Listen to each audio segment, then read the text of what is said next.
வணக்கம். நான் உங்கள் அபிமான யோகாம்பால் சுந்தர். இந்த மழைக்கேற்ற மாதிரி இப்போ பண்ணலாமேன்னு எடுத்துகிட்டு இருக்கேன்.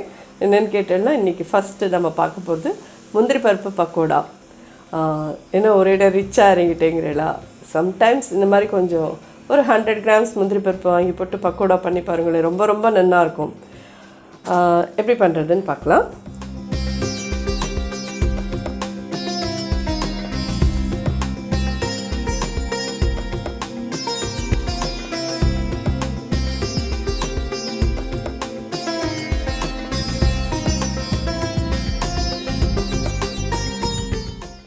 ஒரு ஸ்பூன் நெய் எடுத்துட்டுருக்கேன்.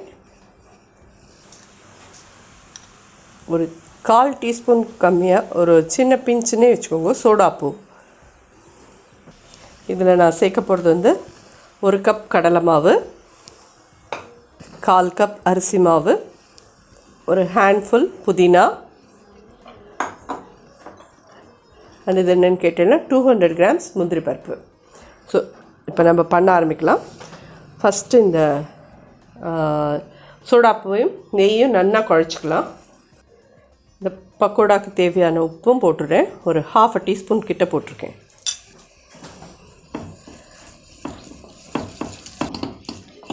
ஜஸ்ட் ஒரு 5 மினிட்ஸ் இப்படி உங்கள் கையில் இருக்கிற சூடு வர அது இது பண்ணினேனாலே நல்லா அது இந்த நெய் வெண்ணெய் கலருக்கு போயிடும்.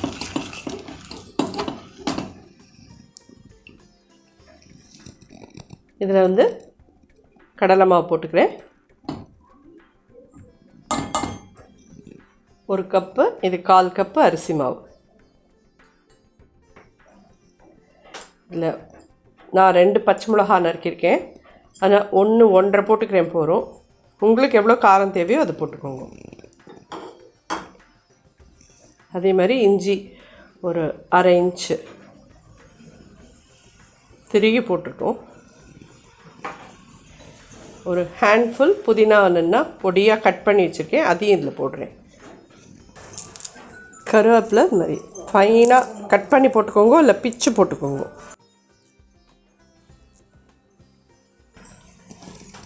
கால் டீஸ்பூன் பெருங்காயம், 1/2 டீஸ்பூன் சில்லி பொடி. காரம் உங்களுக்கு தகுந்த மாதிரி உங்களுக்கு எவ்வளோ வேணுமோ நீங்கள் அவ்வளோ போட்டுக்கோங்க. இதெல்லாம் ஃபஸ்ட்டு நல்லா மிக்ஸ் பண்ணிக்கலாம்.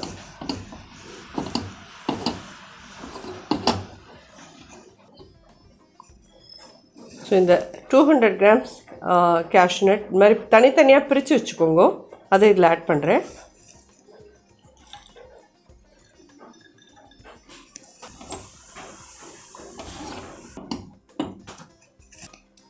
இதில் 1/4 கப்பு தான் தண்ணி எடுத்திருக்கேன். இதுலேயும் பாதி விடுறேன் ஃபஸ்ட்டு.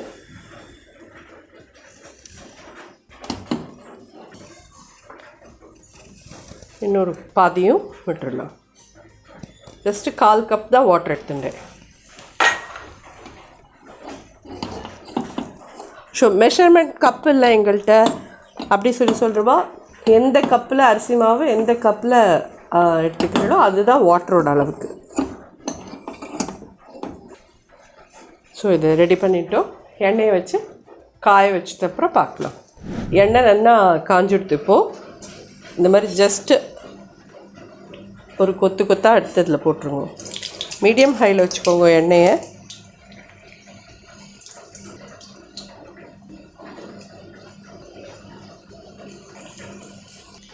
ரொம்ப இந்த மழை நாளைக்கு நல்லா கரன்னு ரொம்ப நல்லாயிருக்கும். குழந்தைகளுக்கெல்லாமும் ரொம்ப பிடிக்கும். நம்மளுக்கும் இப்படி இந்த இதில் வெதரில் இந்த மாதிரி சுட சுட கரன்னு ஏதாவது சாப்பிட்றதுக்கு தானே பிடிக்கிறது இல்லையா?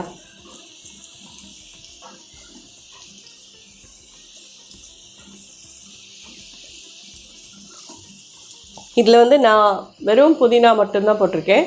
Ginger garlic paste வேணுங்கிறவா, garam masala பொடி வேணுங்கிறவாலாம் நீங்கள் போட்டு ஆட் பண்ணிக்கலாம். உங்கள் சௌகரியம். ஜிஞ்சர் கார்லிக் பேஸ்ட்டெல்லாம் நிஜமாக உங்களுக்கு பிடிக்கும்னா நீங்கள் அதெல்லாம் யூஸ் பண்ணிக்கலாம். இது வெறும் புதினா வாசனையோட ஒரு நல்ல ஒரு பக்கோடாவாக இருக்கும்.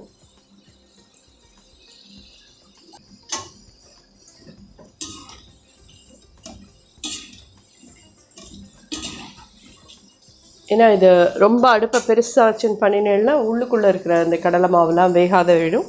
ஸோ அதனால் மீடியம் ஹையில் இருக்கட்டும். அட் த சேம் டைம் பெருசாக இருந்தாலும் முந்திரி பருப்பெல்லாம் ஒரு மாதிரி கருகினா மாதிரி போயிடும்.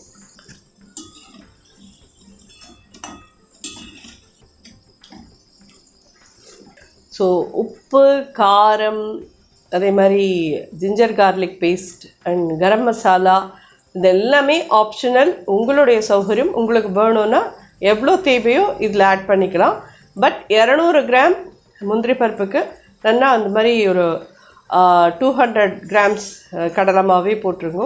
அது கொஞ்சோண்டுமா ஒரு 50 கிராம்ஸ் கிட்டக்க அரிசி மாவு போட்டு நீங்கள் இதை பண்ணினீங்கன்னா பர்ஃபெக்டாக கரெக்டாக வரும். அது அதே மாதிரி சோடா உப்பு வேண்டாங்கிறவா நீங்கள் அதை அவாய்ட் பண்ணிக்கிறீங்களா, அது நீங்கள் அவாய்ட் பண்ணிட்டு சுடுற எண்ணெயை வேணால் கொஞ்சம் அதில் விட்டுக்கோங்க. ஒரு 2 டேபிள் ஸ்பூன் கிட்டக்க மாவில் விட்டு பிசைஞ்சுக்கோங்க. அது எண்ணெயை விடுறீங்களா நெய் இன்னும் கொஞ்சம் குறைச்சிக்கோங்க.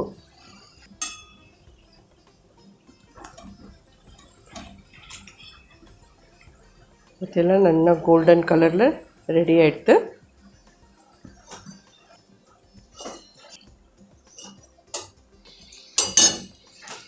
ஸோ ஜோரான முந்திரி பருப்பு பக்கோடா ரெடி ஆகிடுது. ஸோ எல்லோரும் இந்த ரெய்னி டேஸ்க்கு எங்கேயும் வெளியில் போக முடியாததுக்கு வந்துட்டு முந்திரி பருப்பு, கடலை மாவு, அரிசி மாவு இது எல்லாமே நிச்சயமாக இருக்கும். ரொம்ப ஈஸியான ஒரு இதுதான். புதினாவும் எங்களுக்கு கிடைக்கல அப்படி சொன்னீங்கன்னா ஒன்றும் பிரச்சனை இல்லை. வெறும் கருவேப்பிலை மட்டும் நல்ல பொடியாக கட் பண்ணி போட்டு நீங்கள் இதை பண்ணிக்கலாம். நிச்சயமாக ரொம்ப ரொம்ப நல்லாயிருக்கும். பண்ணி பார்த்துட்டு ட்ரை பண்ணி பார்த்துட்டு எப்படி இருந்தது எனக்கு சொல்லுங்கள். அதாவது மேகி பண்ணிவிட்டு அதை வந்து ப்ரெட்குள்ளே வச்சு அதை எண்ணெயில் போட்டு பொரித்து bread packet, Maggi bread packet, அது இதெல்லாம் ஒன்றும் இல்லை. ஜஸ்ட்டு குழந்தைகளுக்கு வந்து டிஃப்ரெண்ட்டாக நம்ம இந்த மாதிரிலாம் பண்ணி கொடுத்தோன்னா அவளும் ஆசையாக சாப்பிடுவா. நம்மளுக்கும் இந்த மாதிரி வெதருக்கு வந்து ஒரே மாதிரி என்ன தான் பண்ண முடியும். இட்லி தோசைலாம் போரு, திருப்பி பஜ்ஜி போண்டானாலும் போரு. அதாவது ஒன்று புதுசாக நம்மளும் ட்ரை பண்ணணும் இல்லையா. அதுக்கோசரம் இதெல்லாம் நான் எங்கள் காலத்தில் ட்ரை பண்ணி பார்த்தது உங்களுக்கு சொல்கிறேன், அவ்வளோதான். ஸோ இப்போ பண்ண ஆரம்பிக்கலாம். இதில் ஒரு 2 ஸ்பூன் எண்ணெய் விட்டுருக்கேன்.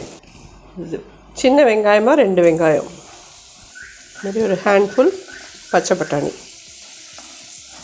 இதுமாரி ஒரு ஹேண்ட்ஃபுல், அதாவது 1 கேரட் திருக்கி வச்சுக்கோங்க போகிறோம்.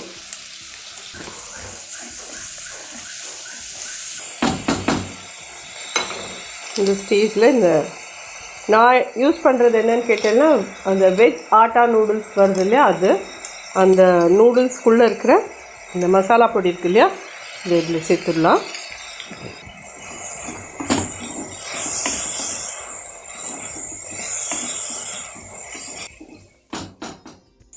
நூடுல்ஸ் வேகிறதுக்கு தேவையான அளவு தண்ணி. யூஸ்வலி நீங்கள் 2 நூடுல்ஸ் க்யூப் இது பண்ணுறீங்கன்னா எவ்வளோ தண்ணி விடணுமோ அவ்வளோ தண்ணி விட்டுக்கோங்க. கொஞ்சமாக இஞ்சி துருகல் போட்டுக்கோங்க. பார்த்தீங்கன்னா இந்த நூடுல்ஸ் 2 இது இருந்தது, அதை உடச்சி வச்சுருக்கேன். தண்ணி கொதிக்கட்டும், அதை போட்டுடலாம். இதில் கேரட், வெங்காயம், பட்டாணி மட்டும்தான் போடணுமா, கோஸ் போடலாமான்னு கேட்டீங்கன்னா உங்கள் சௌகரியம். உங்களுக்கு என்ன கரிஹாலாம் பிடிக்குமோ அதெல்லாம் நீங்கள் இதோட போட்டுக்கலாம். மேகியோட கூட அதையும் சேர்த்து போட்டு நல்லா கொதிக்க விட்டு எடுத்துனாலே திக்காக ஆக்கிடணும். அதுக்கப்புறம் நம்ம அதை ப்ரெட் பேக்கெட் பண்ணி நம்ம பொரித்து எடுக்கலாம். இது என்னென்னு கேட்டீங்கன்னா மைதா மாவு, ஜஸ்ட் 1 ஸ்பூன் தண்ணி விட்டு இதை கரைச்சி வச்சுக்கிறேன். ஏன்னா இந்த ப்ரெட்டோட ஓரத்துலலாம் இதை தொட்டு தடவிட்டு தான் நம்ம பொரிக்கணும். ஸோ தண்ணி நல்லா கொதிக்கிறது. இந்த ஸ்டேஜில் இந்த மேகி போட்டுடலாம். மேகி தான் இல்லை, உங்களுக்கு என்ன ஆட்டா நூடுல்ஸ் நீங்கள் யூஸ் பண்ணுறீங்களோ பண்ணிக்கோங்க.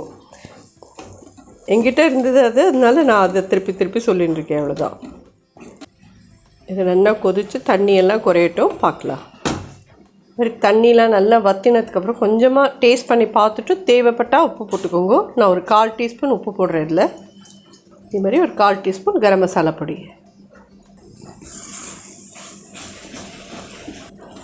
தண்ணியே இல்லை, உங்களுக்கு பார்த்தீங்கன்னா தெரியும், எல்லா தண்ணியும் நல்லா வற்றிடுத்து. அடுப்பு அரைச்சிடுறேன், கொத்தமல்லி போடுறேன் மேலே.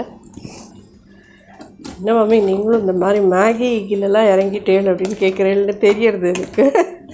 ஆனால் இதெல்லாம் வந்து இந்த மாதிரி ரெய்னி சீசனில் இந்த மாதிரி பண்ணி சாப்பிட்றதுக்கு ரொம்ப ரொம்ப நல்லாயிருக்கும். இது நல்லா ஆறட்டும். இந்த மாதிரி பிரெட் ஸ்லைசஸ் எடுத்து கார்னர்லாம் கட் பண்ணிவிடுங்க. கட் பண்ணிவிட்டு கொஞ்சம் இப்படி பண்ணிட்டேன்னா கொஞ்சம் ஃப்ளாட் ஆகும். இந்த மைதா எடுத்து 4 சைட்லேயும் தடவிடுங்க.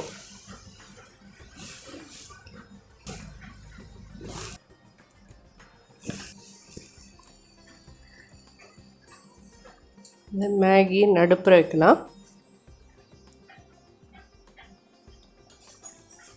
இந்த மாதிரி பேக் பண்ணிக்கோங்க. ஃபுல்லாக பண்ணி எடுத்து வச்சுக்கலாம் எல்லாத்தையும்.